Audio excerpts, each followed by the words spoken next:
C'est du bon. J'ai combien de pages? J'ai à peu près 9 pages et un quart.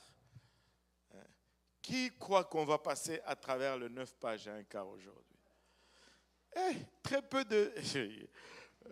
C'est un groupe qui manque de foi aujourd'hui. Seigneur Jésus, aide-nous. Content d'avoir le pasteur Michael qui nous visite. Alléluia. M'attendez. Vous n'avez pas fini d'applaudir. Il est venu de Plattsburgh à New York pour assister au service. Et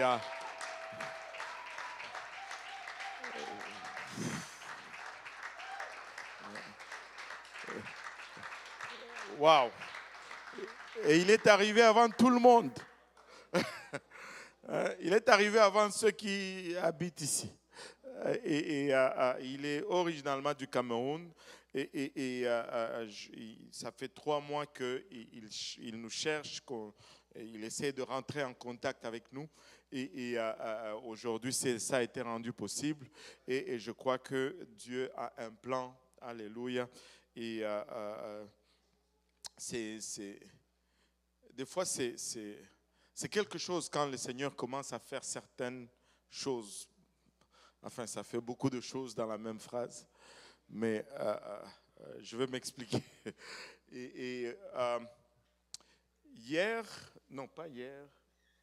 C'était la semaine passée, je pense jeudi ou vendredi de la semaine passée, j'ai eu un appel de la Caroline du Nord.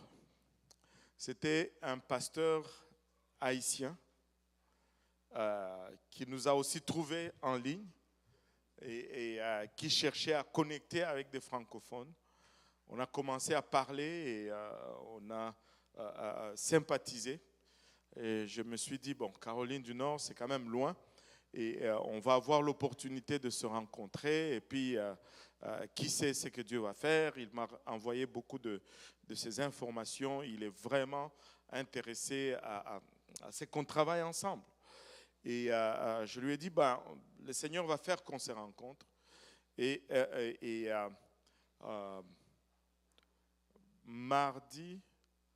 Lundi soir ou mardi, le pasteur Brock Chevis, me demande si je peux prêcher pour lui le dimanche en Caroline du Nord. Et je regarde, c'est juste à 1h30 de ce pasteur-là. J'ai dit, bon, merci Seigneur. Et on va se rencontrer. Et le Seigneur est en train de faire un peu de partout. Et c'est tout simplement extraordinaire. Au Burkina Faso, les pasteurs trinitaires qu'on a enseignés, qui ont été baptisés, il y en a 2 qui ont amené d'autres pasteurs trinitaires après nous. Et ils leur ont parlé de la vérité sur le seul Dieu. Ils vont se faire baptiser aussi. C'est comme une réaction en chaîne qui est partie. Et si le peuple de Dieu continue de prier, et des fois nous subissons des choses, nous passons à travers des oppressions, mais laissez-moi vous dire, s'il n'y a pas de persécution, il n'y a pas de réveil. Des fois, on veut que le Seigneur nous délivre, mais prions plutôt, Seigneur, accomplis ta volonté. Je ne me délivre pas jusqu'à ce que tu aies accompli ce que tu voulais que je fasse. Paul et Silas étaient en prison. Je n'ai même pas encore commencé. Paul et Silas étaient en prison. Et ils ont prié, ils ont adoré à minuit, les dos lacérés, les pieds dans les chaînes. Et ils ont prié. Le Seigneur a ouvert les portes. Mais ils ont refusé de partir. Le Seigneur a ouvert les portes de prison. Les chaînes sont tombées, mais ils sont restés dans la prison. Les geôliers voulaient se tuer. Ils ont dit, nous sommes ici, ne te fais aucun mal. Et s'ils étaient partis, le geôlier et sa maison n'allaient jamais connaître le salut. Des fois, on est trop vite à quitter le lieu de souffrance. On veut s'échapper trop vite. Mais avant de t'échapper, Dieu a-t-il accompli sa raison? Allô? Oh, personne n'aime souffrir, moi non plus. Moi non plus. Mais, s'il vous plaît, Dieu a un plan plus grand. Alléluia. Il a un but encore plus élevé. Amen. Et aujourd'hui, je voulais encourager quelqu'un.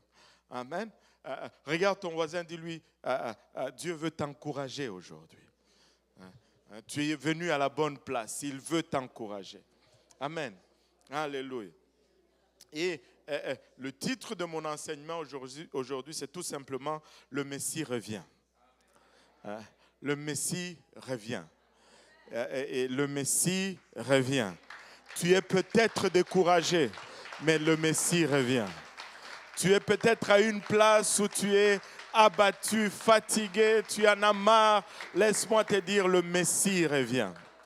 Alléluia, le Messie revient. Pour être encouragé aujourd'hui, pour comprendre un peu ce qui se passe. Si on se levait juste pour un moment, on va prier et après on va rentrer dans notre leçon. Alléluia. En élevant nos voix tous ensemble, Seigneur, nous te sommes infiniment reconnaissants, Papa, de ton amour, de ta bonté, de ta fidélité aujourd'hui, Seigneur. Alors que nous venons tous ensemble humblement devant toi, Papa, nous reconnaissons ta présence en ces lieux, présence qui a été rendue possible, alléluia, par ton sacrifice ultime à la croix, Seigneur. Mais nous reconnaissons également, Papa, notre nature. Nous sommes des êtres naturels, des êtres charnels, Papa, et Père éternel, cette parole que nous voulons, Papa, partager maintenant est esprit, Seigneur, et souvent elle est folie pour nous. Aide-nous maintenant, Papa, à la saisir, aide-nous à la partager sans crainte, ni favoritisme, ni hésitation, Seigneur. Papa, aide-nous à la recevoir afin qu'elle puisse germer en nous, produire de fruits et que ce fruit nous conduise jusque dans la vie éternelle. Papa, c'est avec action de grâce, Papa, que nous nous soumettons, Papa, alléluia, à ton esprit maintenant, Seigneur. Alléluia, alors que nous plaidons ton sang, Seigneur, sur nous. Alléluia, au nom de Jésus, nous te prions. Nous disons tous au nom de Jésus. Alléluia. Et vous pouvez vous asseoir. Nous allons retourner un peu plus de 2000 ans en arrière pour regarder le peuple juif.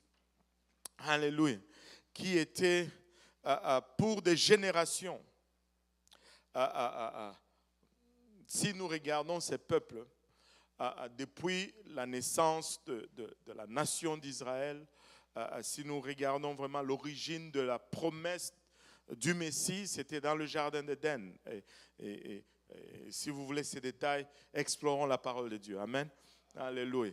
La toute première promesse de la venue du Messie, c'était dans le jardin d'Éden.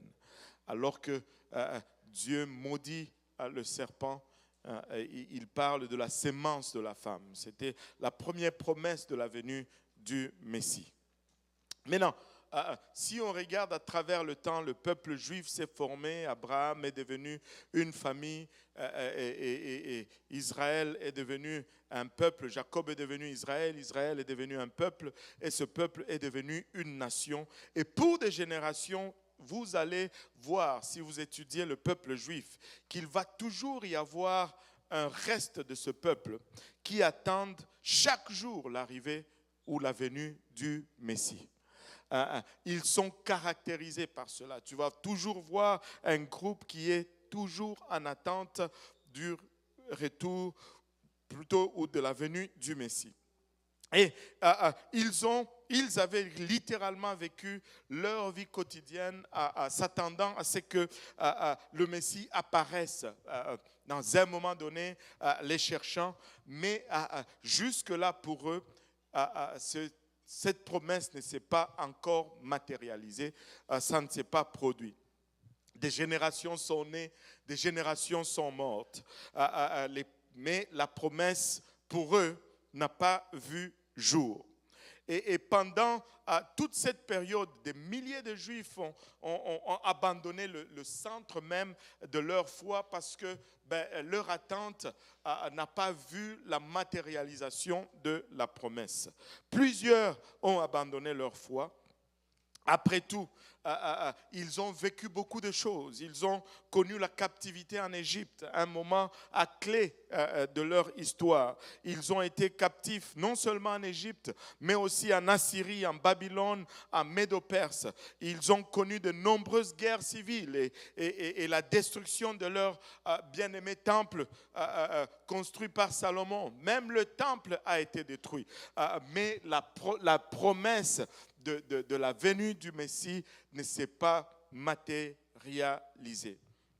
Là, si nous le regardons, peu avant la venue du Seigneur Jésus-Christ, il vivait sous la main de fer de l'Empire romain et le Messie n'était toujours pas nulle part pour être vu ou pour être trouvé.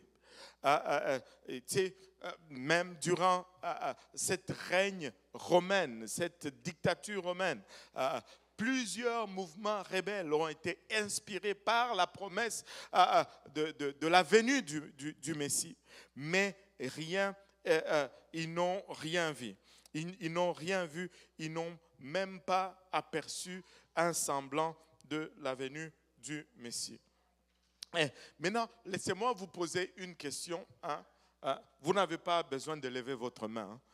Juste répondez dans votre cœur. Amen.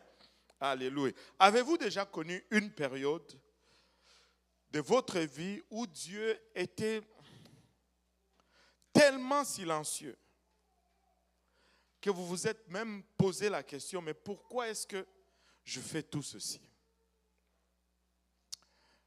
Ou des moments même où vous avez cru entendre la voix de Dieu. Mais éventuellement, vous réalisez que ce n'était pas la voix de Dieu. Parce que, c'est pas ça. Cette attente était tellement intense que tu commences à avoir ce que les Anglais appellent le wishful thinking. Je ne sais pas comment on appelle ça en français. Wishful thinking. Tes pensées ou tes souhaits, tu commences à voir tes pensées ou tes souhaits comme étant la réalité, en fait. Tu es à cette place où tu te demandes, mais pourquoi est-ce que je fais tout ceci? Pourquoi est-ce que dimanche, je suis à l'église? Mardi, je suis à l'église. Mercredi, je suis à l'église. Jeudi, je suis à l'église. Vendredi, je suis à l'église. Vous pensez que pour certains d'entre nous, c'est littéralement ça. Samedi, je suis encore à l'église. Dimanche, là, n'en parle même plus. Je suis à l'église le matin, à midi et le soir. Et là, tu commences à te demander, mais est-ce que c'était juste une superstition dans laquelle j'ai été élevé? Est-ce que je suis juste une tradition parce que Jésus n'est toujours pas encore revenu? Mais mes espoirs ne sont pas toujours rencontrés. Vous êtes-vous déjà posé cette question? Les parents pour lesquels vous priez ne donnent pas leur vie à Dieu. Vos enfants pour lesquels vous pleurez ne sont pas encore là. Est-ce que j'ai cru en vain ou c'est une réalité?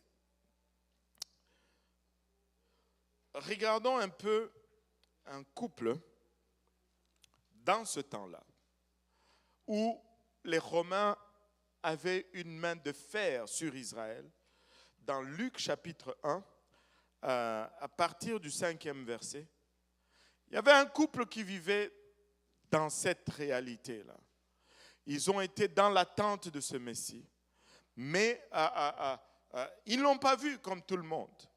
Mais ils ont quand même gardé leur espoir. La Bible nous dit, du temps d'Hérode, roi des Judées, il y avait un sacrificateur nommé Zacharie, de la classe d'Abia. Sa femme était entre les fils d'Aaron et s'appelait Élisabeth. Tous deux étaient justes devant Dieu. Ils ont marché droit devant Dieu. Ils ont attendu à ce Messie comme tout Israël. Ils ne l'ont pas vu venir comme tout Israël, mais ils ont quand même marché droit devant Dieu. Malgré des siècles et des siècles, des générations et des générations d'attente, ils ont marché droit devant Dieu, observant d'une manière irréprochable tous les commandements et toutes les ordonnances du Seigneur. Il n'avait point d'enfant. Malgré qu'il marchait droit, la maman était stérile. Oublie le Messie. Même juste un enfant, Seigneur. Je veux juste tenir un bébé dans mes bras. Qu'il ne soit pas le Messie, ben ce n'est pas grave, je l'accepterai. Mais je veux juste tenir un enfant dans mes bras. N'est-ce pas là le souhait de toute femme mariée? Amen. Alléluia. Mais cela n'était pas arrivé. Toutefois, ces couples marchaient de façon irréprochable devant Dieu et ils obéissaient à tous les commandements et toutes les ordonnances du Seigneur. Au verset 7, ils n'avaient point d'enfant parce qu'Élisabeth était stérile et ils étaient l'un et l'autre avancés en âge. En d'autres termes, l'espoir d'avoir un enfant était amoindri. C'étaient des braves gens, mais leur fidélité à Dieu était basée sur les promesses de Dieu. Des promesses qui dataient pour eux de plus de 2000 ans déjà. Ces promesses ont été faites avant leur naissance. Et c'était à base de ces promesses qu'ils ont servi Dieu fidèlement. Et même si ici on analysait un peu, on peut voir que les probabilités que ces promesses se réalisent s'amoindrissaient de plus en plus. Mais ils sont restés fidèles. Et ils servaient Dieu à base de cette promesse qu'on voit dans Genèse 12. Genèse 12, à partir du premier verset. Genèse 12, verset 1. Lorsque Dieu appelle Abraham de Charan pour qu'il continue la marche vers Canaan, Abraham reçoit cet appel. La Bible nous dit, Genèse 12, 1, l'Éternel dit à Abraham, va-t'en de ton pays, de ta patrie et de la maison de ton père dans le pays que je te montrerai. Je ferai de toi une grande nation et je te bénirai. Je rendrai ton nom grand et tu seras une source de bénédiction. Je bénirai ceux qui te béniront et je maudirai ceux qui te maudiront. Et toutes les familles de la terre seront bénies en toi. Et il servait Dieu à base de cette promesse. Il servait Dieu parce qu'il savait que Dieu avait promis qu'Israël allait être une source de bénédiction pour toute la terre. Mais si on le remettait dans leur contexte, pour nous peut-être aujourd'hui c'est facile de voir en arrière parce qu'il y a plusieurs choses qui se sont accomplies depuis ce moment-là. Mais si on revenait à la place où Zacharie et Élisabeth étaient, nous allons voir que après la fin de leur première captivité en Égypte, lorsqu'Israël est devenu enfin un royaume, il semblait que cette promesse allait ou avait plus de chances de s'accomplir. Israël est devenu une nation puissante. Et quand on voit du temps de David et du temps de Salomon, Israël était devenu quasiment le centre de la terre. Toutes les lignes commerciales, les historiens nous disent, passaient par Israël. Israël était influent, Israël était riche, Israël était puissant militairement et son influence s'étendait un peu partout. On aurait pu croire qu'en ce temps-là, cette promesse avait plus de chances de se réaliser. Mais ce n'est pas ce qu'on a vu.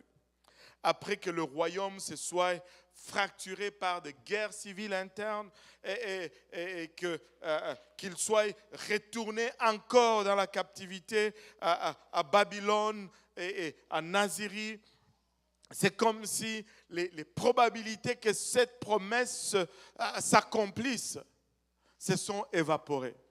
C'est comme s'ils ont fait des pas en arrière par rapport à la promesse que Dieu leur avait fait. Imaginez-vous un peu lorsqu'ils étaient en captivité en Babylone. Et si tu leur disais, vous allez être une bénédiction pour toute la terre, ils allaient probablement dire, enfin, qu'on revienne déjà d'abord chez nous, n'est-ce pas? Qu'on puisse même avoir un semblant de royaume pour espérer être une bénédiction pour qui que ce soit. Nous-mêmes, nous n'arrivons pas à subvenir pour nous-mêmes. Et si tu leur disais en ce moment-là, ben, vous serez une bénédiction pour toute la terre, ça semblait littéralement à une moquerie. Amen. Et quand on arrive du temps de Zacharie, lorsque Zacharie est en train d'aller offrir le parfum dans le temple, Israël avait déjà changé. Le changement des royaumes ou des gens qui ont dominé Israël, il y avait déjà une succession de 25 différents rois ou nations qui ont écrasé ou dominé Israël. Israël n'avait absolument aucun poids parmi les nations du monde. Lorsque Zacharie entre finalement dans le temple ce jour-là pour offrir le parfum. Et à l'époque de Zacharie et d'Élisabeth, le pays était dominé par les Romains. Et cette domination durait déjà des dizaines d'années. Et pendant des générations, ils ont cru que le Messie viendrait. Mais encore rien. Mais c'est comme si ils descendent, ils deviennent de moins en moins organisés et autonomes. Et pour ajouter l'insulte à l'injure, c'est ça, ou l'injure à l'insulte, pour ajouter la cerise sur le sundae ou sur le gâteau, c'est quoi l'expression francophone? La cerise sur le sundae. Ok, bon, voilà. Pour renchérir cela, on va dire cela. En 1963, avant Jésus-Christ, il y a eu un général romain qui s'appelait Pompée le Grand. Il est intervenu dans une guerre civile entre les pharisiens et les sadducéens. Ces gens-là se battaient entre eux. Vous savez, ils adoraient le même Dieu, mais ils avaient des doctrines différentes. Les sadducéens ne croyaient pas qu'il y avait une résurrection. Alors que les pharisiens croyaient qu'il y avait une résurrection. Les pharisiens étaient ceux-là qui priaient à haute voix à la place publique. Et il y a eu une guerre entre eux. Et Pompée est intervenu dans cette guerre parce qu'il en avait marre. Il a brisé le mur de la cour du temple. Il a bousculé les gardes qui faisaient office de gardien du temple. Il est allé directement dans le temple lui-même et il a marché droit vers le Saint des Saints. Maintenant, imaginez-vous Israël. Le temple était le lieu le plus sacré pour eux. Au fond, même eux-mêmes les Israélites, ce n'est pas tout le monde qui avait le droit d'entrer dans le temple. Mais ce païen, cet incirconcis, bouscule tout le monde et il rentre dans le temple. Et il marche droit vers le Saint des Saints. Et l'histoire nous dira que plusieurs sacrificateurs se sont suicidés suite à cet acte-là. Les Juifs croyaient que dans le temple, c'est là où la présence de Dieu demeurait.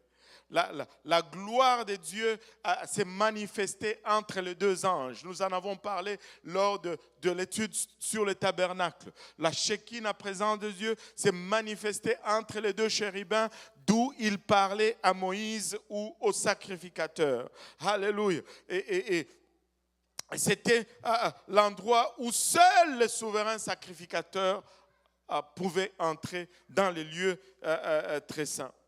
Et même lui, le souverain sacrificateur, il ne pouvait y entrer qu'une seule fois par année.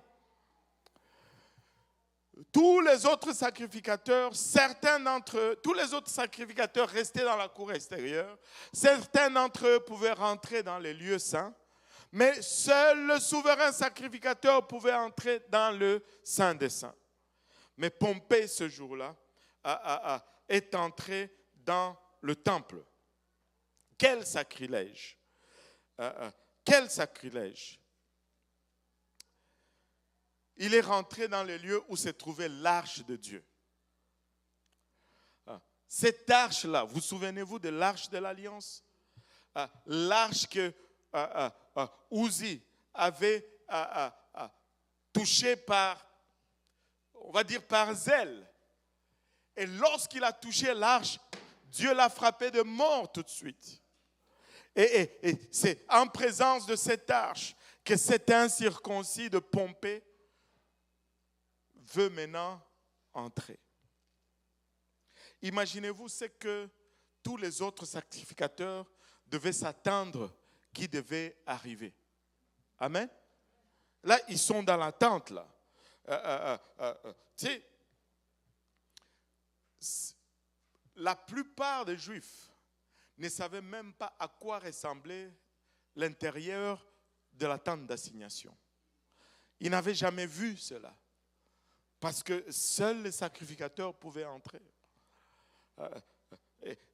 Et encore moins, la plupart des Juifs étaient convaincus que si tu regardais l'arche, tu rentrais en arrière du voile et que tu regardais l'arche, ben, tu vas mourir. Tu vas mourir. Mais ces jours-là, Pompée a franchi les défenses du temple et plusieurs sacrificateurs se sont suicidés. Pourquoi? Parce qu'ils ne pouvaient tout simplement pas supporter de voir le temple être souillé par un païen. Et eux-mêmes ne pouvaient même pas entrer chez le païen. Imaginez-vous maintenant le païen qui rentre dans le saint temple de Dieu. Et ces sacrificateurs avaient encore plus peur de la colère de Dieu qui allait s'abattre si Pompée osait ne serait-ce que regarder dans le Saint de Saints. Imaginez-vous si il bougeait le voile et regardait en arrière du voile. Quel sacrilège, quelle catastrophe. Mais regardez, ceux qui étaient encore en vie ont sursauté, ont été choqués lorsque Pompée a écarté le voile et est entré dans le lieu le plus sacré de tous les judaïsmes, où il a regardé calmement autour de lui et en est ressorti indemne. Comme il est entré, il est ressorti. Imaginez-vous maintenant pour ces gens qui ont vénéré ces lieux pendant toutes ces années, pendant toutes ces générations. Les implications étaient claires. Jupiter, le dieu de Romains, devait être plus puissant que Yahweh, le dieu des Israélites. Comment est-ce que cet incirconcis peut rentrer, souiller ces lieux et en sortir vivant? Alors que lorsque l'arche était à l'extérieur, Uzi a touché seulement l'arche. Lui qui est israélite, il a été frappé de mort instantanément. Vous pouvez vous imaginer juste le cerveau de tous ces sacrificateurs commencer à tourner. La puissance de Dieu et ses promesses n'est pas vraie. Ce n'est pas réel. Comment est-ce que Pompée peut entrer et sortir? C'était tout simplement un mythe auquel nous avons cru pendant tous ces siècles. Et ce jour-là, des Juifs, il y en a eu presque 12 000 qui sont tombés aux mains des Romains, tués par les Romains. Mais les Romains, très peu sont morts. De quel côté es-tu, Seigneur? De quel côté es-tu? Les Romains, non seulement Pompée, mais d'autres soldats romains sont entrés dans le temple ce jour-là. Et ils ont commis des choses dans le temple qui autrefois était inaccessible et n'était vu par personne. Pompée est entré, ainsi que quelques-uns plutôt de ceux qui étaient avec lui.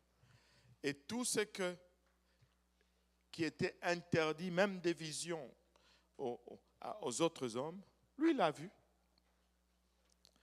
Tout ce que c'est seulement le souverain sacrificateur qui pouvait voir, un incirconcis a vu tout cela. Et l'histoire raconte dans le livre de Joséphus, son livre intitulé Antiquité juive, c'est lui qui raconte cette histoire de Pompée. Il dit dans le 4e chapitre qu'il y avait dans le temple la table d'or ou la table de pain de proposition, le chandelier, et qu'il y avait aussi des vases pour remplir les chandeliers d'huile sacrée et une grande quantité d'aromates.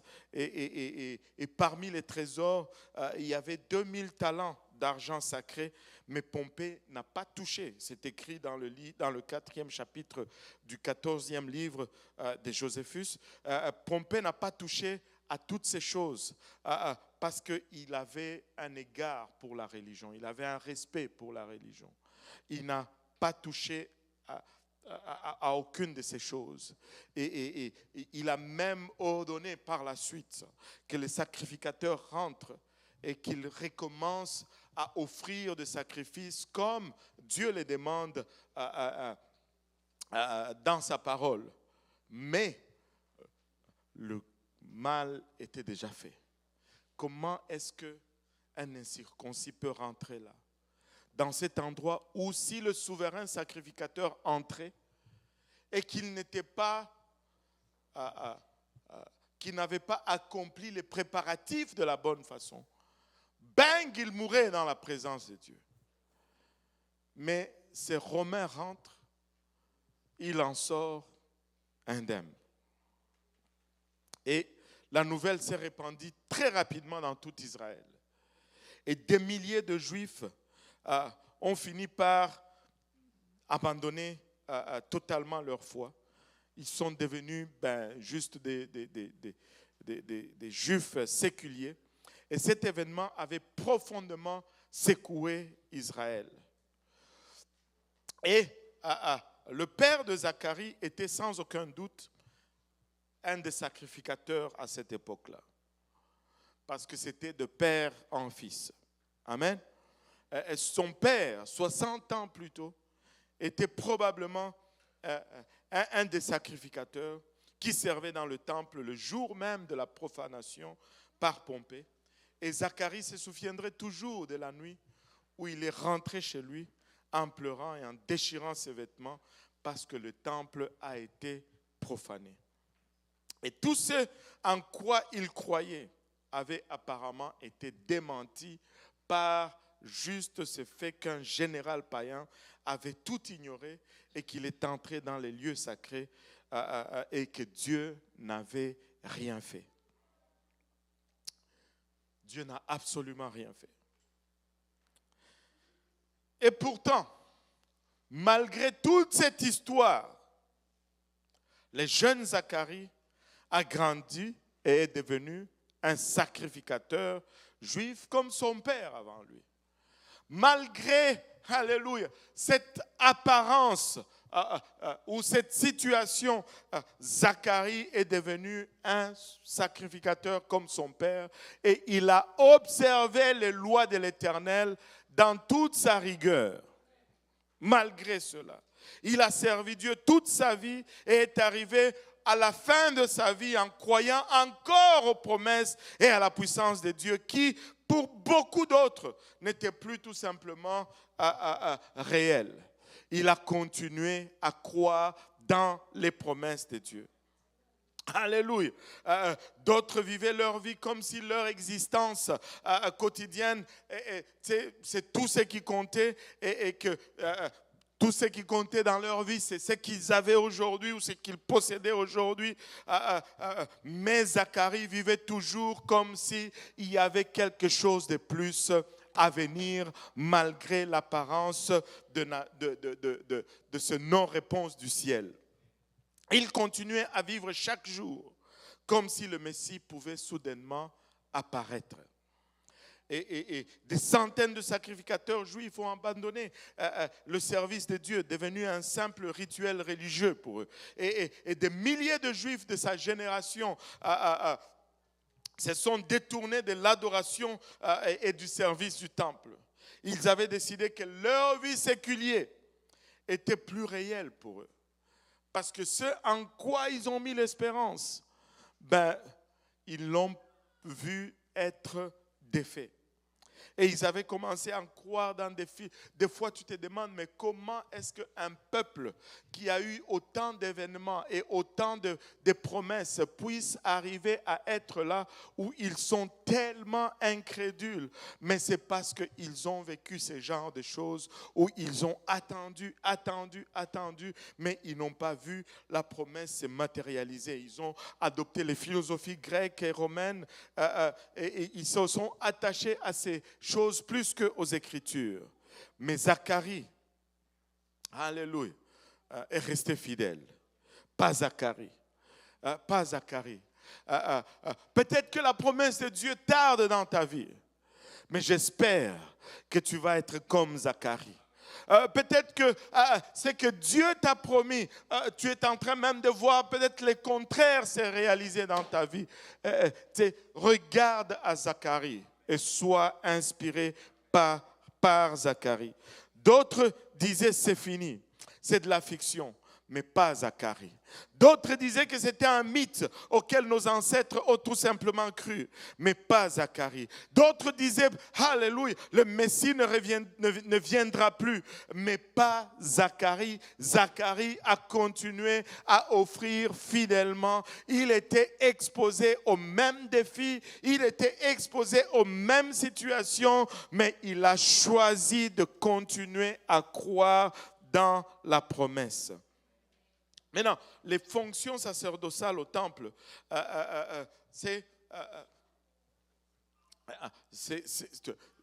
ils étaient beaucoup. Ce n'était pas le même qui faisait le service en tout le temps. Amen. Le service était fait en alternance entre chaque famille qui descendait de celle nommée par le roi David dans 1 Chronique 23, mais on ne va pas aller là. Et l'offrande de l'encens était l'une des parties les plus solennelles du culte quotidien. Et en raison du grand nombre de sacrificateurs éligibles, aucun sacrificateur vraiment ne pouvait espérer accomplir cette tâche plus qu'une fois au cours de sa vie. Si on tirait au sort que c'était toi, c'était probablement la seule opportunité de ta vie de le faire. Et donc, quand Zacharie a été tiré, permettez-moi de vous dire que ce n'était pas un hasard. Quand Zacharie a été choisi, que c'était son jour, ce n'était pas un hasard. Regardez ce que Luc rapporte dans son évangile, que pendant la semaine où la famille devait servir au temple à Jérusalem plutôt, Zacharie était celui qui a été tiré et il a eu ce privilège d'offrir l'encens. Luc 1, verset 8, et la Bible nous dit, on va probablement aller jusqu'à 13, la Bible nous dit, « Or, pendant qu'il s'acquittait de ses fonctions devant Dieu, selon le tour de sa classe, il fut appelé comment? Par le sort. Par le sort. D'après la règle du sacerdoce, à entrer dans le temple du Seigneur pour offrir le parfum. Toute la multitude du peuple était dehors en prière à l'heure du parfum. Alors un ange du Seigneur apparut à Zacharie et s'étint debout à droite de l'autel de parfum. Zacharie fut troublé en le voyant et la frayeur s'empara de lui. Et ça, c'était plus de 400 ans sans qu'il y ait un seul message prophétique.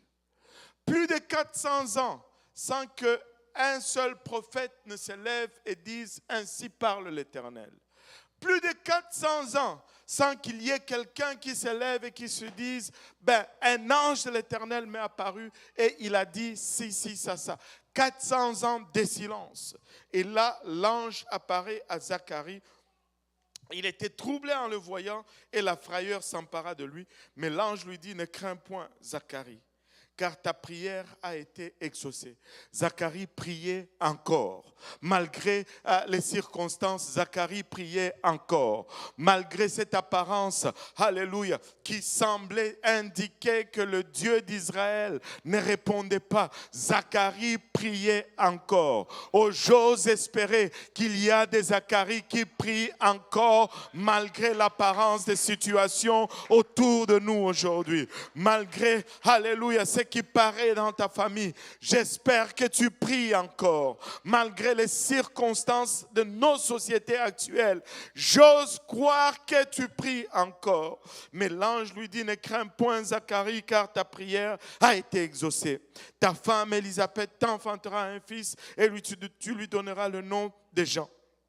Et, alléluia, ce n'était pas un hasard. Regarde ton voisin, dis-lui, ce n'était pas un hasard. Ce n'était pas un hasard que Luc commence son évangile avec l'histoire de Zacharie. Ce n'était pas un hasard que Luc commence. Il n'a pas commencé avec Jésus-Christ. Il a commencé avec l'histoire de Zacharie. Zacharie a choisi, alléluia, de croire en Dieu malgré les circonstances. Zacharie n'a pas laissé, alléluia, les circonstances autour de lui déterminer ce qu'il allait croire. Zacharie s'est accroché à la parole de Dieu. Mais ce n'était pas une coïncidence que Luc commence son évangile par l'histoire de Zacharie. Et regardez au verset 18. Zacharie dit à l'ange, à quoi reconnaîtrai-je cela, car je suis vieux et ma femme est avancée en âge. En d'autres termes, toi-même regarde là où nous sommes. Je suis déjà vieux. Le temple a été profané. Dieu, où est-il? Y a-t-il encore? La main de Dieu bouge-t-elle encore? Oui, je crois, mais donne-moi quelque chose encore.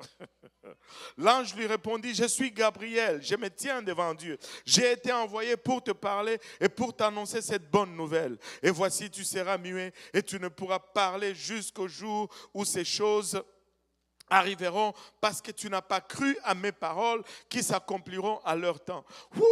Alléluia. Laissez-moi vous dire, j'entends le cri de ce Père qui crie au Seigneur Jésus-Christ. Il dit, je crois, mais aide mon incrédulité. Je crois, Seigneur, mais aide mon incrédulité. Zacharie faisait tout cela parce qu'il croyait. Mais quand l'ange se présente devant lui, il dit, Seigneur, je crois, mais aide-moi un peu à croire ici. Et l'ange le regarde, il dit, parce que tu n'as pas cru, voici, tu seras muet. Tu ne vas plus parler jusqu'à ce que ton fils va naître. Vous savez, rien n'échappe au contrôle de Dieu. Crois dans le Seigneur Jésus-Christ. Dieu est au contrôle. Rien n'échappe au contrôle de Dieu. Le monde peut sembler chaotique aujourd'hui, mais rien n'échappe au contrôle de Dieu. Ta famille peut sembler dévastée aujourd'hui, mais rien n'échappe au contrôle de Dieu. Dieu savait exactement quel jour apparaître à Zacharie. Et voyons cela tous ensemble. Dieu a marqué ce jour sur son calendrier et ce jour était marqué depuis des siècles et des siècles. Regardez un peu Luc 1 encore. Regardez un peu le verset 26. Luc 1 au verset 26. Qu'est-ce que Luc nous dit? Au 6e mois. Au 6e mois. C'est au 6e mois de quoi?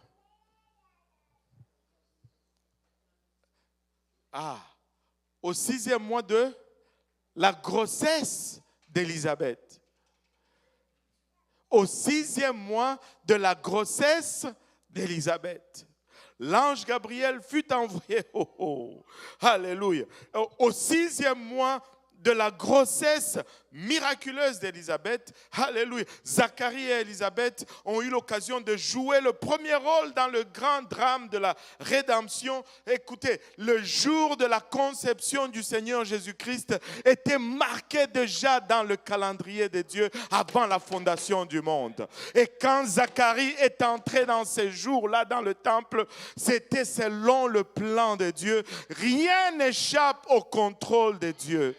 Ce n'était pas juste un jour au hasard. C'était un jour marqué par Dieu que Zacharie est entré dans le temple. Ce n'était pas juste un jour par accident. C'était un jour marqué par Dieu que Zacharie a été tiré au sort pour rendre, alléluia, ce culte du parfum dans le temple. Ce n'était pas juste un jour au hasard.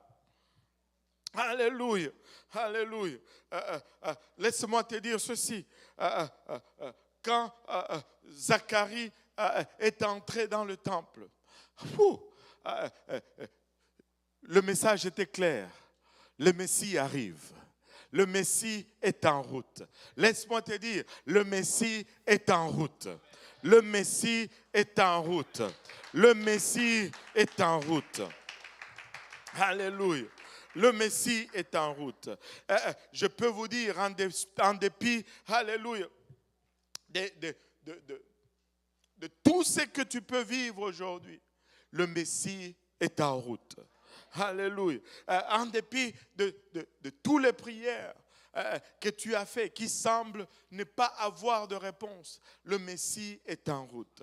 Malgré toutes les choses qui arrivent, qui semblent, des fois tu te dis, mais est-ce que Dieu est-il encore sur le trône? Tu regardes les choses qui se passent au Canada chez nous, les lois qui se font passer. Tu te dis, mais est-ce que Dieu est encore dans l'univers ou dans notre galaxie? Je ne sais pas. Mais laissez-moi vous dire, le Messie est en route. Alléluia, le Messie est en route. Malgré tout ce que nous pouvons avoir comme des fortes preuves qui semblent être le contraire de ce que la promesse a été faite, de cette promesse qui a été faite il y a 2000 ans, le Messie est en route. Le Messie est en route. Tout comme pour Israël, ça semblait que lors de la domination romaine, c'était un temps le moins probable pour que le Seigneur arrive. Mais c'est là que, boum, le Messie arrive. Alléluia. Alors que de nombreuses personnes aujourd'hui ont abandonné cette promesse, moi je continue à la chercher chaque jour. J'ose croire que tu continues à la chercher tous les jours. Le Messie arrive. Alors que d'autres vont te dire, c'est fini, c'est de la fiction. Regarde le monde autour de nous. Ce n'est qu'un mythe auquel nos anciens ont cru. Aujourd'hui, en l'an 2024, on a ChatGPT et toutes ces choses. On envoie les hommes sur Mars et toutes ces choses. Et laissez-moi vous dire, le Messie va venir. Le Messie est en route. Je crois toujours que le Messie est sur le point d'arriver. Je crois toujours que Jésus-Christ va apparaître soudainement. Laisse-moi te dire, ne perds pas courage. N'abandonne pas, Jésus-Christ est à la porte. Ça semble difficile aujourd'hui. Tu sembles être tiraillé par l'appel du monde et ce que on t'a enseigné depuis peut-être ton enfance. Mais laisse-moi te dire, le Messie revient, il est en route. Jésus-Christ revient très bientôt. Ce n'est pas le moment de faillir, ce n'est pas le moment de relâcher, ce n'est pas le moment d'abandonner, peu importe les apparences. C'était dans un moment où Israël était peu probable d'être la bénédiction pour toutes les nations de la terre, qu'Israël est devenu une bénédiction pour toute la terre. C'est dans le moment le peu probable où nous pensons que le Messie ne va plus revenir, il va revenir. Il est à la porte. Le Messie revient bientôt. Jésus-Christ revient bientôt. Sois encouragé. Jésus revient. Sois encouragé. Jésus revient. Ne relâche pas. Jésus revient. Persévère encore. Jésus revient. Jésus revient. Il nous dit dans 1 Thessaloniciens 4, le 16e verset, car le Seigneur lui-même a un signal donné à la voix d'un archange et au son de la trompette de Dieu descendra du ciel et les morts en Christ ressusciteront premièrement. Il revient bientôt. Ensuite, nous les vivants qui serons restés, nous serons tous ensemble enlevés avec eux sur des nuées à la rencontre du Seigneur dans les airs. Et ainsi nous serons toujours avec le Seigneur. Consolez-vous donc les uns les autres par ces paroles. Jésus-Christ revient bientôt. Laissez-moi vous dire, j'ai suivi quelqu'un qui disait un jour, oh que ceux qui croient, quand ils vont m'entendre parler, ils vont être déçus. Le mot enlèvement n'est pas dans la Bible. Oh oui, le mot enlèvement peut-être n'est pas dans la Bible, mais quand je lis ceci, je sais que la Bible nous dit que nous allons être enlevés et nous allons aller à la rencontre du Seigneur. Tu peux appeler cela ce que tu veux, mais j'ai cette espérance que Jésus-Christ revient. Alléluia. Ça peut ne pas bien aller, mais Jésus-Christ revient. Il dit, consolez-vous donc les uns les autres par ces paroles. C'est notre consolation que Jésus va revenir. C'est notre consolation qu'il va venir et il va nous enlever, alléluia, de ce monde perverti, de ce monde en décadence, de ce monde tellement corrompu que c'est fatigant juste de marcher dans les rues à cause de la perversion constante autour de nous. Tu ne peux plus rien regarder sans être exposé à la nudité. Tu ne peux plus rien regarder sans être exposé à l'obscénité. Aujourd'hui, les hommes ne sont plus des hommes, les hommes sont des femmes et des femmes sont les hommes. C'est une cacophonie terrible.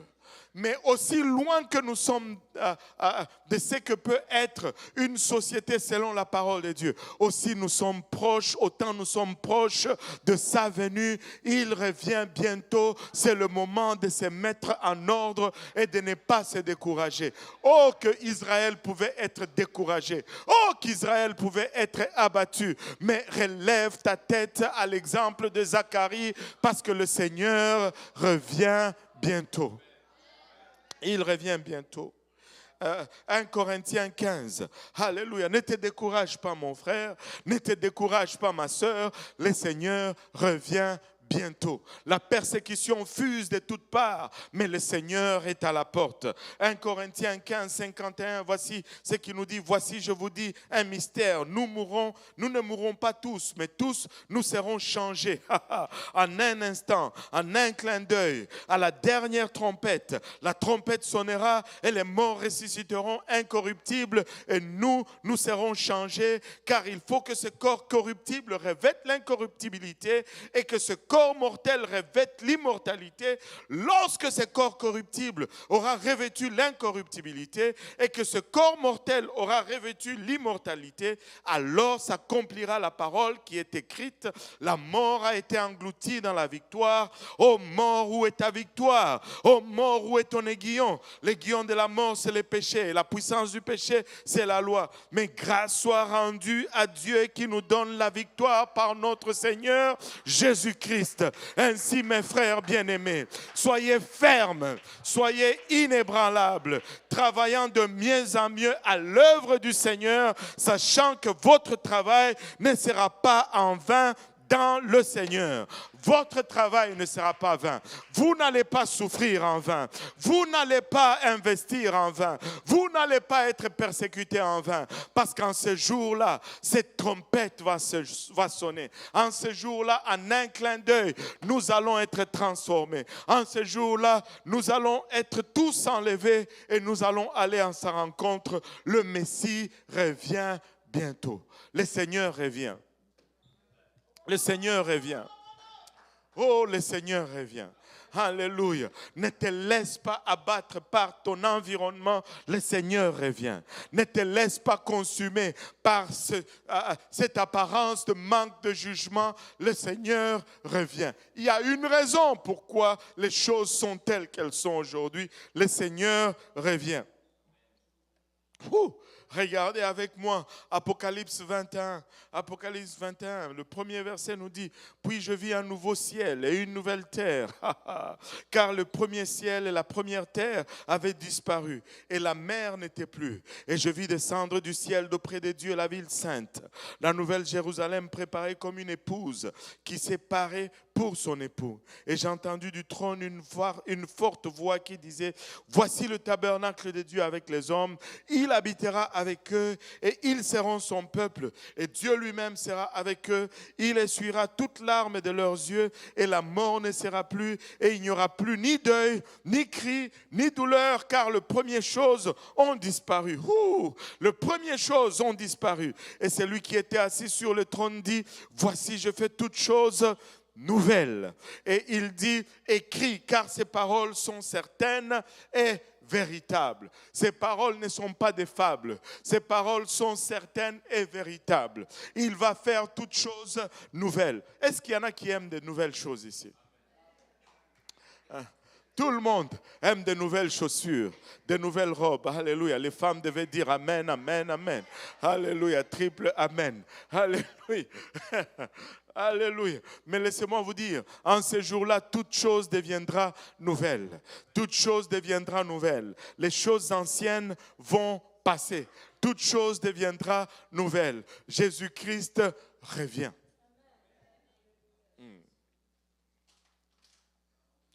Vous savez, quand on regarde les apôtres, nous, quand nous nous saluons aujourd'hui, qu'est-ce que nous disons? Bon, ouais, bonjour, ok, oui, c'est vrai, mais ce n'est pas ça que je vais faire référence, ok? Quand nous nous saluons comme chrétiens, nous disons gloire à Dieu, n'est-ce pas?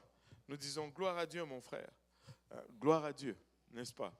Mais vous savez que le premier chrétien, il ne disait pas gloire à Dieu. Hein? Le premier chrétien, quand il se saluait, il disait Maranatha. Hein? Il disait le Seigneur revienne. Alléluia. Tu rencontres un frère, tu dis le Seigneur revient, ma soeur. Alléluia. Le Seigneur revient. Alléluia. Le Seigneur revient. C'était leur mode de salutation. Le Seigneur revient. Le Seigneur est en route. En d'autres termes, ne perds pas courage. Le Seigneur revient. Oh, ma vie peut ne pas être glorieuse aujourd'hui. Je peux ne pas voir la gloire de Dieu dans ce que je traverse. Mais je sais une chose, le Seigneur revient. Alléluia. Et je vais traverser ce que je traverse. Le Seigneur est en route. Maranatha, Jésus vient. Ah! Alléluia. Alléluia. Alléluia. Je sais qu'il y a des moqueurs dehors. Je sais qu'il y a des gens qui rient de nous. Je sais qu'il y a des gens qui nous regardent et qui se moquent littéralement de vous. Depuis que tu as commencé à aller à l'église, depuis l'an 2000, ça fait 24 ans. Tu dis toujours le même discours. Oh, je sais qu'il y a des moqueurs. Mais Maranatha, le Seigneur revient.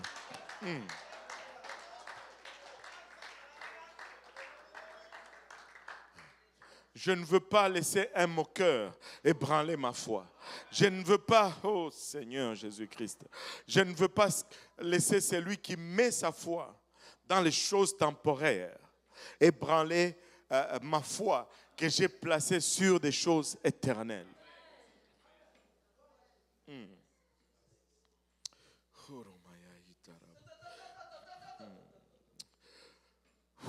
Pouvons-nous battre nos mains pour le Seigneur?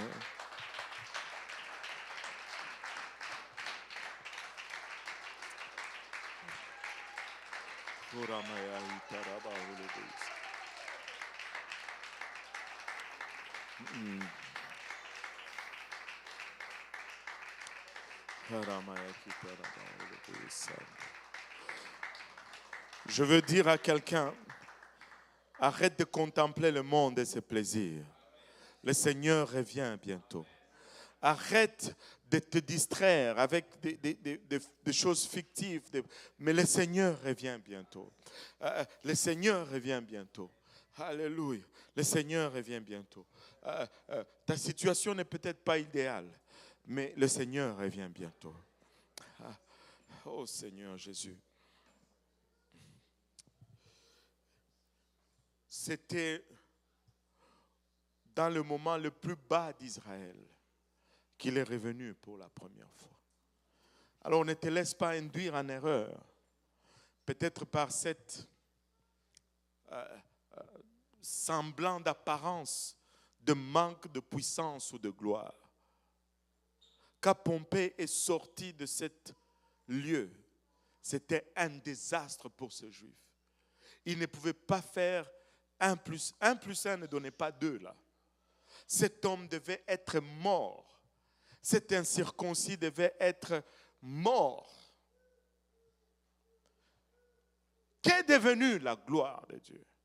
Qu'est devenue la puissance de Dieu? Mais le Seigneur est venu. Le Seigneur est venu.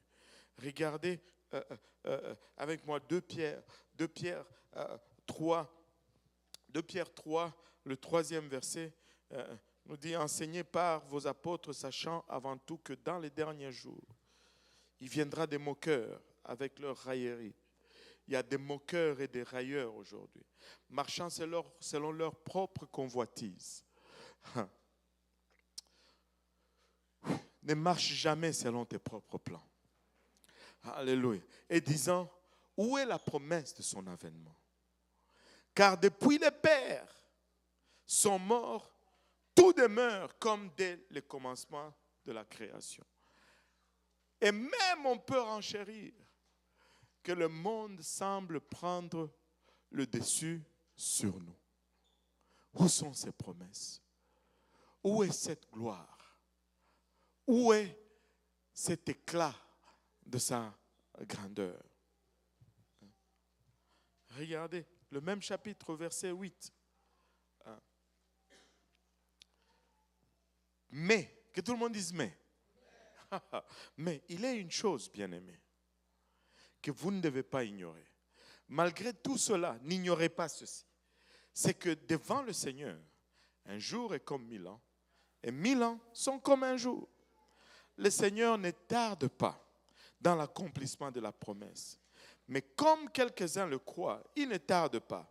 Mais il use de patience envers vous, ne voulant pas qu'aucun périsse, mais voulant que tous arrivent à la repentance. La seule raison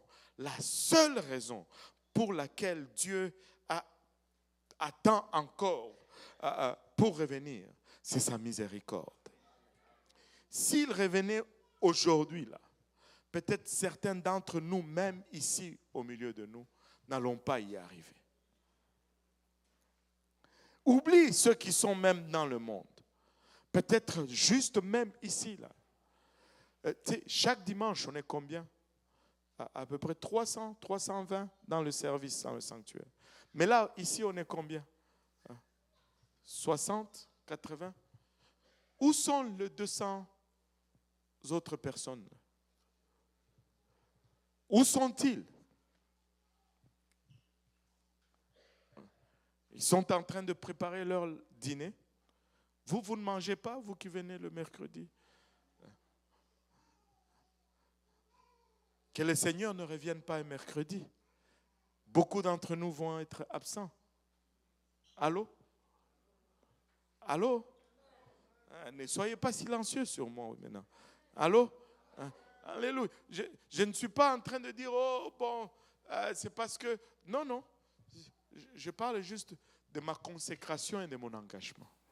Amen. Alléluia. Et je parle juste de ma consécration et de mon engagement. Ce n'est pas normal. On devait être 300 ici. Savez-vous, Thomas, il a manqué le service un dimanche. Le Seigneur est venu. Et quand on lui a dit, le Seigneur était là, il dit, oh non, si je ne mets pas mon doigt, dans ses blessures, dans ses mains. Et c'est juste, si je n'avance pas ma main dans ses côtes, je ne veux pas croire. Thomas, il fallait seulement être là. Allô? Il fallait seulement être là. Le Seigneur use de patience.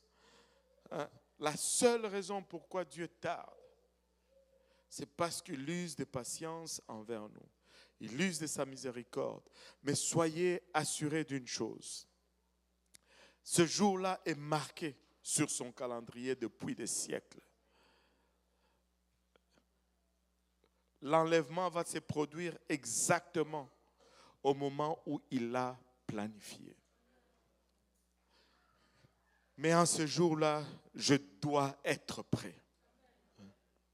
Vous savez qu'un verset sur 30 dans la Bible fait référence au sujet de la fin de temps, au retour du Seigneur sur la terre. Un verset sur 30. Jésus revient. Jésus va revenir. Sois-en rassuré, le Seigneur revient. Tu passes peut-être des moments difficiles, mais ne te laisse pas abattre. Quand il va revenir, tout cela ne sera que futilité. Ça ne va pas valoir la peine de passer à côté à cause de cela. C'est tellement insignifiant. Jésus, il a désigné une génération de personnes qui seront témoins d'une série d'événements rapides et dont le point culminant va être son retour ou sa seconde venue. On a regardé extensivement Matthieu 24, mais regardons une portion ici. Matthieu 24, on va le regarder à partir du verset 4. Jésus leur répondit, prenez garde que personne ne vous séduise, car plusieurs viendront sous mon nom, disant c'est moi qui suis le Christ. Et il y a plusieurs personnes de nos jours, les Jésus se multiplient. Et ils sont de toutes couleurs, et ils ont même commencé à devenir de tout sexe maintenant. Je ne sais pas si c'est au Bénin ou à Côte d'Ivoire, il y a une femme qui s'est dit que c'est elle. Hein? Au Bénin, c'est au Bénin. Si on vous dit qu'il est au Bénin, n'y allez pas. Ah, Seigneur Jésus. Et ils séduiront beaucoup de gens. Vous entendrez parler de guerre et de bruits de guerre. Gardez-vous d'être troublés, car il faut que ces choses arrivent. Mais ça ne sera pas encore la fin. Tu sais, je n'ai jamais compris pourquoi on ne le voit pas. Il dit que toutes ces choses, vous allez le voir, mais ça ne sera pas encore la fin. Amen. Et il dit, une nation s'élèvera contre une nation, un royaume contre un royaume. Il y aura en divers lieux de famine et de tremblements de terre. Tout cela ne sera que les commencements des douleurs. Alors on vous livrera au tourment et l'on vous fera mourir et vous serez haïs de toutes les nations à cause de mon nom. Savez-vous que le groupe le plus persécuté aujourd'hui dans le monde, ce sont les chrétiens.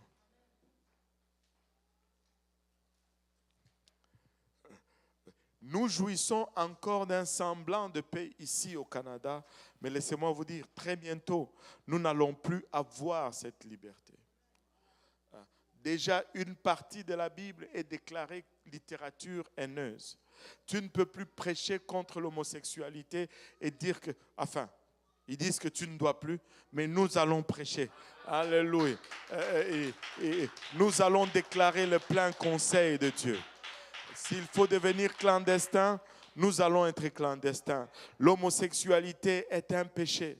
Un homme, c'est un homme. Une femme, c'est une femme.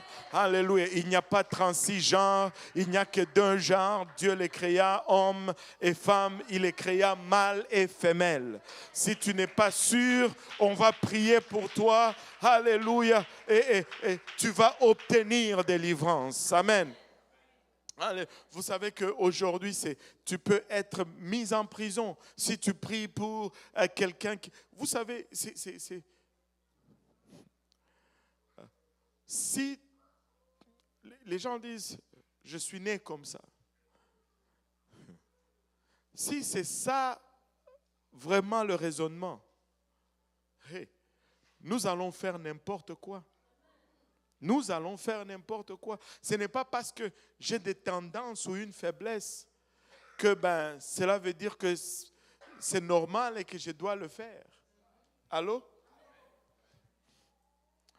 Oublie même l'homosexualité. Juste nous, les gens normaux, nous avons des tendances sexuelles. Cela veut dire que je peux maintenant courir après toutes les femmes. Mais non. Je dois lutter contre ça. Allô? Ne me regardez pas comme si je suis le seul humain ici dans cette salle-là. Allô? Mais tu me dis, je suis né comme ça. Mais non. Alors, tu peux naître de nouveau. Il y a la nouvelle naissance. Tu naîtras de nouveau. Et Christ va prendre soin de cela. Tu n'as pas...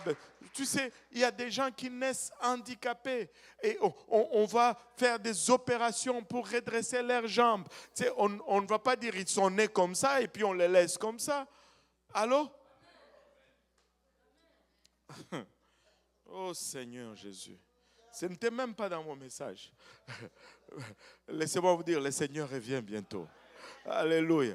Mais s'il y a un temps où nous devons prêcher le plein conseil de Dieu, c'est maintenant. Le Seigneur revient bientôt. S'il y a un temps où nous n'avons pas à nous laisser distraire par des choses à gauche, à droite, c'est maintenant. Le Seigneur revient bientôt.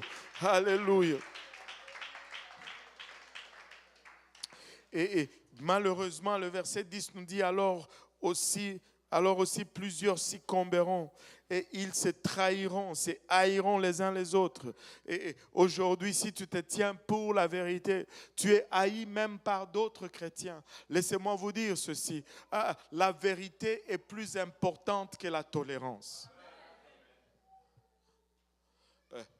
L'unité, oh que si, mais pas au prix de la vérité.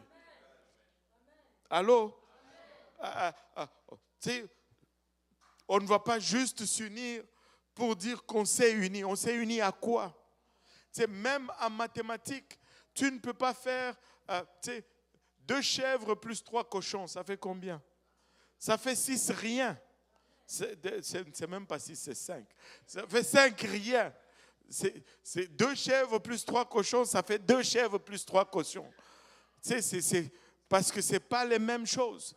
Tu ne peux pas additionner des choses qui ne sont pas pareilles. Alors, nous ne pouvons pas nous assembler avec ceux qui ne sont pas pareils. La vérité va toujours primer sur l'unité. Mieux vaut 6 avec lesquels tu vas au ciel que 600 avec lesquels tu ne vas nulle part. Nous devons rester stricts sur la doctrine parce que Jésus revient bientôt. L'unité, pas juste pour s'unir. Alléluia. Alléluia. Tiens, aujourd'hui, si tu te tiens pour le nom de Jésus-Christ, tu seras haï. Tu seras haï, mais nous allons confesser le nom de Jésus-Christ. Il n'y a aucun autre nom, alléluia, donné parmi les hommes par lesquels nous puissions être sauvés. C'est au nom de Jésus-Christ que nous obtenons pardon de nos péchés. C'est au nom de Jésus-Christ que nous avons délivrance de toute forme d'oppression. Notre provision, c'est au nom de Jésus. Nous allons confesser le nom de Jésus. Nous allons bénir le nom de Jésus. Nous allons l'élever au-dessus de tout autre nom. Il dit plusieurs faux prophètes s'élèveront et ils séduiront beaucoup de gens. Ils séduiront beaucoup de gens. Wow. Et parce que l'iniquité se sera accrue, la charité du plus grand nombre se refroidira. Aujourd'hui,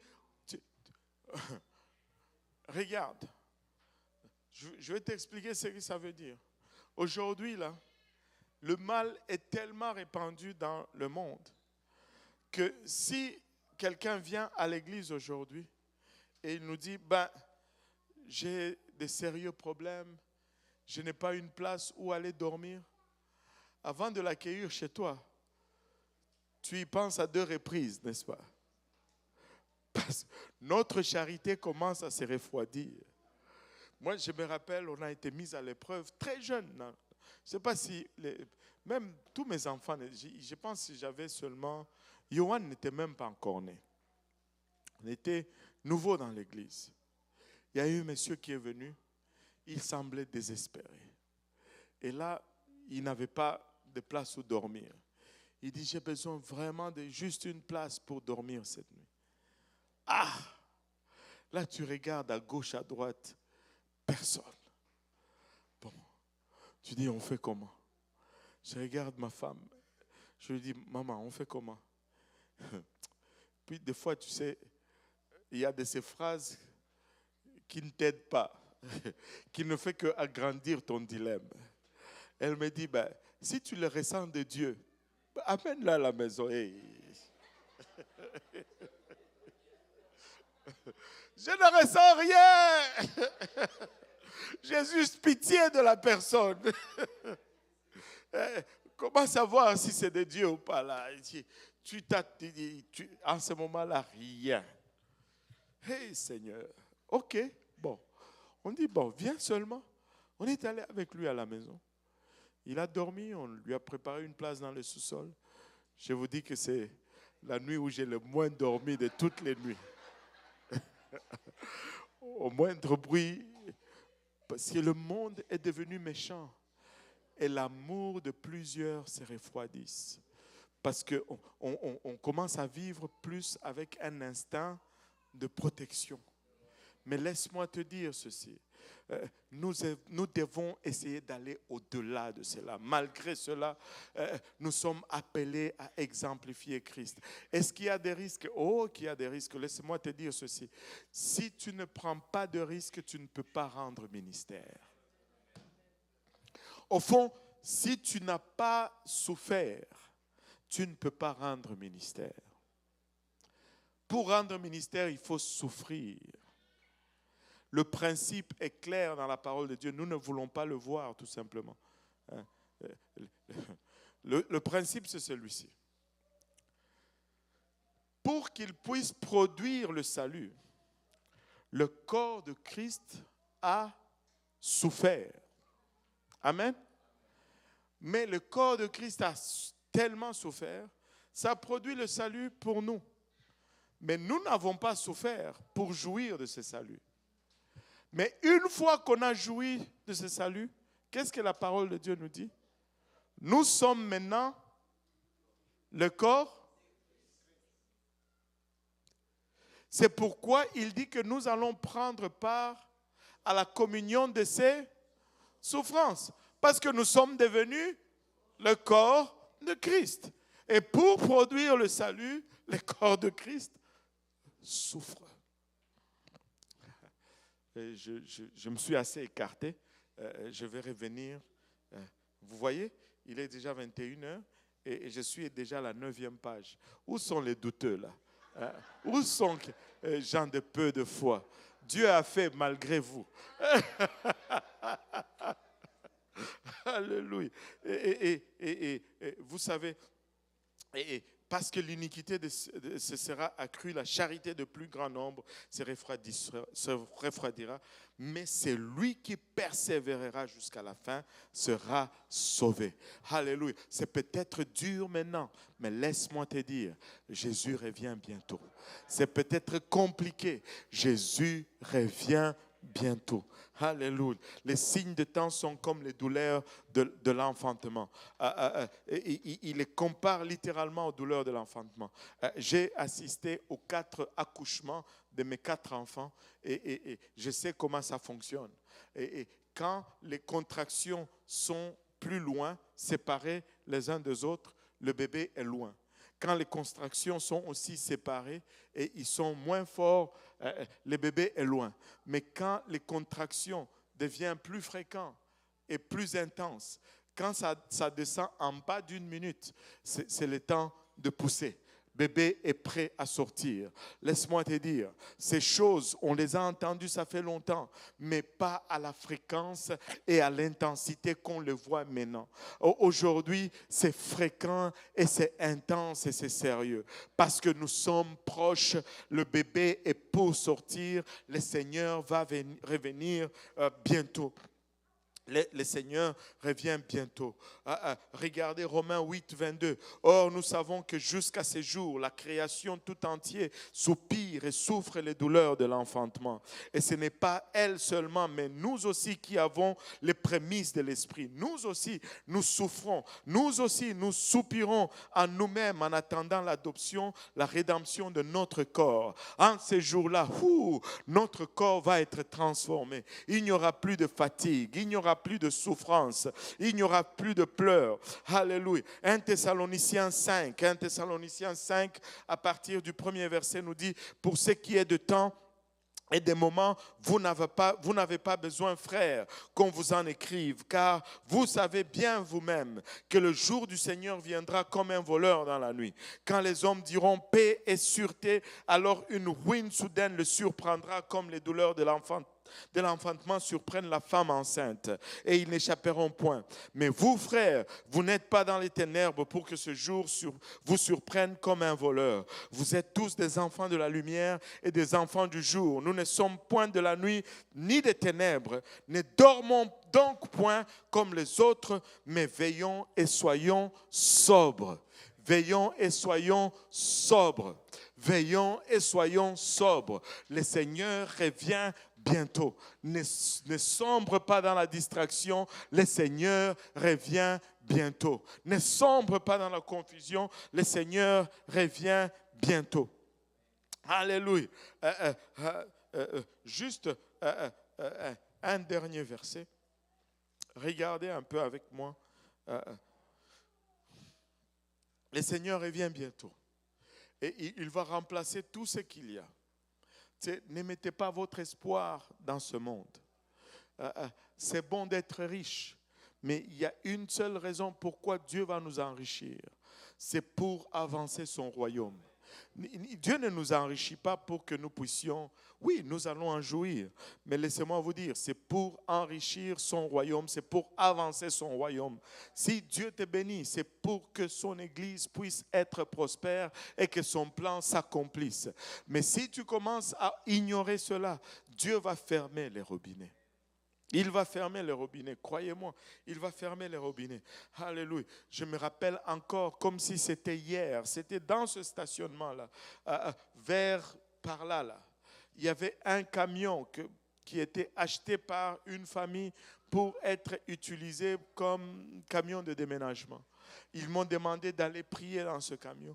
Je suis monté dans ce camion et je me suis assis et je m'en rappelle toujours. Et je rappelle toujours cela à cette congrégation parce que ne vous trompez pas, ne pensez pas que... ne tombez pas dans le piège que lorsque Dieu nous bénit, nous ignorons, nous oublions d'où nous venons. Amen. En ce temps-là, on était tous pauvres. On galérait tous. Il y avait à peine 3 ou 4 voitures dans le stationnement lorsqu'on venait à l'église. Et encore là, 4 voitures. Ce n'était pas de voitures, c'était juste des tures parce que voie était déjà partie. On réparait nous-mêmes nos voitures dans le stationnement là. Tu roulais, tu voyais l'asphalte en dessous entre tes pieds. C'était ce genre de voitures là qu'on avait. Le derrière était comme ça et l'avant, mais tu avançais comme ça. C'était ce genre de voiture qu'on avait. Personne, tous nous étions locataires. Allô? Je dis vrai. Je n'invente rien. Tous nous étions locataires. Mais voyez ce que Dieu a fait. Ne tombez pas dans le piège. Alléluia. Ne tombiez pas dans le piège. Je vous ai dit, je veux vous rappeler M100. Je vais être après vous. Je ne veux pas que Dieu ferme les robinets. Dieu m'a dit, j'étais dans le camion là, Dieu m'a dit, il va faire des jeunes, des millionnaires. Et laissez-moi vous dire, jeunes, si vous êtes fidèles dans vos dîmes et vos offrandes, donnez sacrificiellement, Dieu va faire de vous des millionnaires. Dieu va le faire. Il a déjà commencé à le faire. Et j'observe certains, Dieu a commencé à le faire, mais il ne donne pas comme il devrait venir. Donnez. Faites attention. Je ne vous menace pas. Je veux vous aider. Allô? Je veux vous aider. Soyez droit avec Dieu. Soyez clair avec Dieu. Soyez des livres ouverts avec Dieu. Vous allez peut-être dire, oh pasteur, il parle de l'argent. Je m'en fiche parce que je sais ce que Dieu met dans ma tête. Et je sais ce que Dieu veut faire. Mais c'est lui qui va participer. Il verra la main de Dieu. Il verra la main et la gloire de Dieu. Alléluia. Alléluia. Vous savez comment je vis? Ce n'est pas un secret. Je suis encore dans ma petite maison là. J'aurais pu changer de maison 3-4 fois déjà. Mais ce n'est pas là mon intérêt. C'est le royaume. C'est le royaume. C'est le royaume. Toutes ces choses, ça va s'arrêter. Jésus revient bientôt. Jésus revient bientôt. Alléluia. Alléluia. Et vous savez, quel verset que je voulais lire encore? Hébreux 12. Hébreux 12, verset 27. Regardez avec moi. Ça dit ces mots, une fois encore indiquent le changement des choses ébranlées comme étant faites pour un temps, afin que les choses inébranlables subsistent. Je sais pas, regardez la version Parole de vie. Parole de vie nous dit, les mots encore une fois annonce ceci. Les choses créées qui peuvent être bouleversées disparaîtront. Tout ce qui peut être bouleversé va disparaître. Ainsi, les choses qui ne peuvent pas être bouleversées continueront à exister. Appuie-toi sur ce qui ne peut pas être bouleversé. Alléluia. Et ça peut être pire, comme ce l'était pour Israël. Un moment le plus bas où le temple est profané sans qu'il n'y ait aucune réaction de la part du ciel. Et ça peut être ce moment-là. Mais regardez ce que Luc 21 nous dit. Luc 21, verset 28. On va s'élever tous ensemble. Luc 21, verset 28. La Bible nous dit, quand ces choses commenceront à arriver, ne baissez pas votre tête. Alléluia. Ne soyez pas abattus, mais plutôt redressez-vous et levez vos têtes, parce que votre délivrance approche. Jésus revient bientôt. Alléluia. Jésus revient bientôt. Je veux être en ordre parce que Jésus revient bientôt. Je ne veux pas me laisser influencer par l'apparence des choses dehors. Jésus revient bientôt. Et je dois me mettre en ordre si je veux que Jésus me trouve prêt. Et la première des choses que tu dois faire pour te mettre en ordre, c'est obéir à l'évangile. C'est quoi l'évangile? L'évangile vient du mot euangélio, qui veut dire tout simplement une bonne nouvelle. C'est quoi la bonne nouvelle? La bonne nouvelle, c'est que Jésus est venu. Il est mort pour toi, il a été enseveli pour toi et il est ressuscité le 3e jour. Maintenant, tu me dis, comment est-ce que je peux obéir à l'évangile?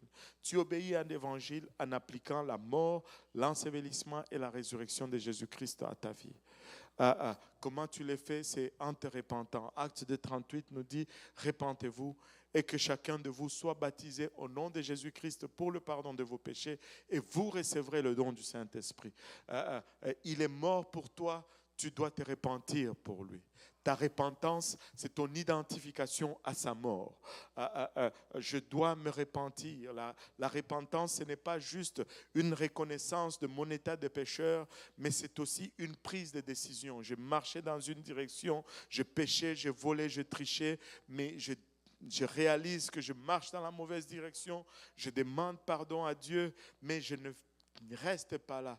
Je fais un demi-tour. Et le mot repentance veut dire littéralement un demi-tour ou un virage à 180 degrés. Je ne mens plus, je ne triche plus, je ne vole plus, je ne fais plus ces choses.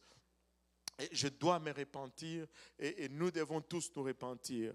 Après la repentance, il est mort pour moi et je me repens pour lui. Après la repentance, il nous dit et que chacun de vous soit baptisé au nom de Jésus-Christ pour le pardon de vos péchés. Là, le baptême est mon identification à son ensevelissement. Quand je me baptise au nom de Jésus, j'applique son ensevelissement à ma vie. C'est pourquoi nous avons une piscine en haut, nous n'avons pas un bol. Le baptême, ce n'est pas une aspersion, c'est une immersion. Tu dois être plongé, trempé ou immergé, qui vient du mot baptiso. Tu dois être baptisé au nom de Jésus-Christ et non pas au nom du Père, Fils et Saint-Esprit. Il n'y a pas d'autorité dans le titre, il n'y a pas de pouvoir dans le titre. Toute l'autorité est renfermée dans le nom. Nous chassons le démon au nom de Jésus. Nous prions pour le malade au nom de Jésus. Nous allons chasser les péchés de nos vies au nom de Jésus également, lorsque nous sommes baptisés au nom de Jésus pour le pardon de nos péchés. Et vous recevrez le don du Saint-Esprit. Le don du Saint-Esprit m'identifie à sa résurrection. Quand je reçois le don du Saint-Esprit, je vais parler en d'autres langues, comme l'Esprit me donne de m'exprimer. Alléluia. Et mon baptême du Saint-Esprit est mon identification à sa résurrection. Et c'est comme ça qu'on commence à s'apprêter. Et après cela, il faut mener une vie de sanctification jour après jour, se sanctifiant toujours. Regardez, donne-moi un peu Apocalypse 22, 16. J'ai dit que c'était le dernier verset, mais celui-ci, c'est vraiment le dernier, pardonnez-moi. C'est vraiment le dernier. Apocalypse 22, 16. Non, 22, 11, pardon. 22, 11. Apocalypse 22, 11. Que celui qui est injuste soit encore injuste. Que celui qui est souillé se souille encore. Et que les justes pratiquent encore la justice. Et que celui qui est saint se sanctifie encore. C'est-à-dire, je ne suis pas juste saint, mais je continue de me sanctifier. C'est un processus. Je dois continuellement pousser ma sanctification. Amen. Je dois chaque jour, à chaque jour, alléluia, je dois mener une vie de sanctification. Et si tu n'es pas encore prêt, tu peux l'être aujourd'hui. Nous avons l'eau, nous avons des vêtements de réchange, nous avons des serviettes pour se sécher, nous avons même des séchoirs. Ça ne prend que ton obéissance pour revêtir le nom du Seigneur Jésus-Christ aujourd'hui. Si nous pouvons baisser nos têtes pour un moment et fermer nos yeux. Alléluia. Seigneur, élevons nos voix et parlons au Seigneur pour un moment. Seigneur, nous te sommes infiniment reconnaissants, Papa.